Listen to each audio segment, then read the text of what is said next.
What's going on, guys? It's Unknown Player here, and today we're going to be talking about some more Destiny 2 news. So we actually got a bit of new info about the DLC expansions and when to expect them, which we didn't previously know, in addition to some more story details about Destiny 2 as a whole. So this all stems from a Twitter user called Silent Walker, who tweeted these images, which are notes from Activision and Bungie to GameStop retailers, and is a summary of Destiny 2 in general, some important things to be aware of. Of course, most of it is things you already know, like the game is launching on September 8th, it's on PS4 and Xbox One and PC, but there are some things in there that we didn't previously know, mainly regarding the DLCs that I wanted to go over. So the info in itself is pretty strange because it's kind of a leak, but it's kind of not at the same time, because obviously this is official stuff straight from Bungie and Activision, but I don't think it was really supposed to be in the public. I mean, obviously they told GameStop this info. I'm not sure if they were allowed to actually disclose this info to customers who wanted to pre-order the game, but either way, it's all there public now, and this is the info we have. So if we go to the bottom of this page, we can see the section saying what is the expansion pass. The Destiny 2 expansion pass includes reservations for both expansion 1 and expansion 2, which will be released in winter 2017 and spring 2018 respectively. The expansions offer brand new story missions, cooperative activities, competitive multiplayer, and a wealth of new weapons, armor, and gear. So there you go, that is the synopsis of the expansions, and like I said before, all we had in the official announcement was this image right here, which just simply said 2 brand new expansions, no names, no dates, no nothing, just simply the 2 images of what we can assume are something to do with Osiris, and also the Rasputin logo. So obviously at the time, one of the biggest questions is this going to be the same as Destiny 1, where the Dark Below launched in December, so winter 2014, and then House of Wolves launched in the springtime of 2015, which is actually pretty close. And especially having an expansion like 2 to 3 months after the full game launching was definitely a lot of content. And obviously Bungie talked about how they were very much under pressure to release Dark Below in like 8 weeks. So it was a very kind of rushed expansion. They said they definitely don't want to do that again. That's part of the reason why we didn't have as much content. So one would assume they wouldn't do that again with Destiny 2. But evidently they seem to have this all under control, and already we have guaranteed that we're getting, only a couple months after the Destiny 2's release this year, we're getting our first expansion, which will be the Osiris one, which is so awesome. I mean, I personally would have guessed the first expansion to be launching around springtime, and the second one maybe around the summer, and possibly a Comet launch. I don't even know what they're going to do in 2018. That's a whole other topic, but I don't think many of us expected them to release a massive expansion so close to launch. But there you go, we're actually getting something in winter 2017.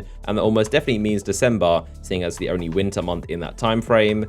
This also does coincide perfectly with what the Activision CEO Eric Hirschberg said around the Rise of Iron launch in a press release, and he was saying that Bungie have put together a very smart approach which allows them to deliver a steady stream of great content to keep our players engaged and keep the universe alive and growing when the sequel releases. And then also that NeoGAF leak, which is the same one saying the Cabal would be a massive enemy in Destiny 2, and they also said that we're going to see far more substantial content dropping in between releases, not just the major yearly releases themselves.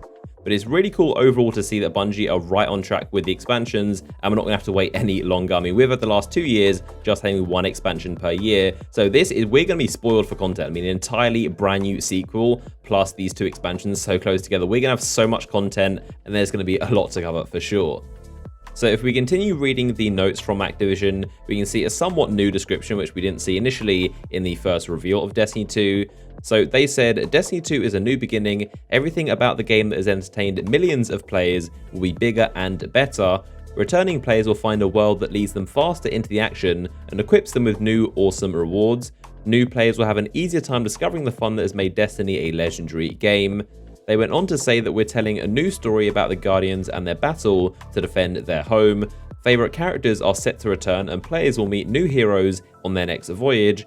The action will explode across a cinematic campaign that will lead players to new worlds and back home again.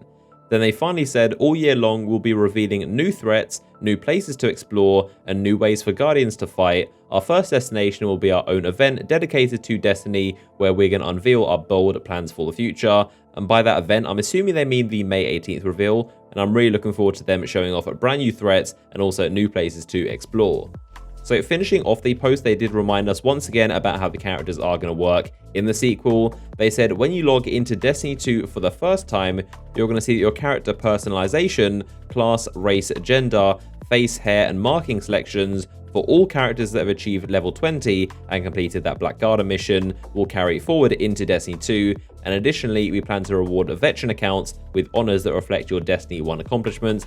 And they also said that Destiny 2 is a standalone game that doesn't require any prior content or knowledge of Destiny to play, and you can really get the sense throughout this entire post that they're definitely trying to drive home that this is a brand new game and not for casual or new players to the franchise to feel intimidated that they've never played Destiny before, and that this should be accommodating for everyone in addition to veteran players, of course.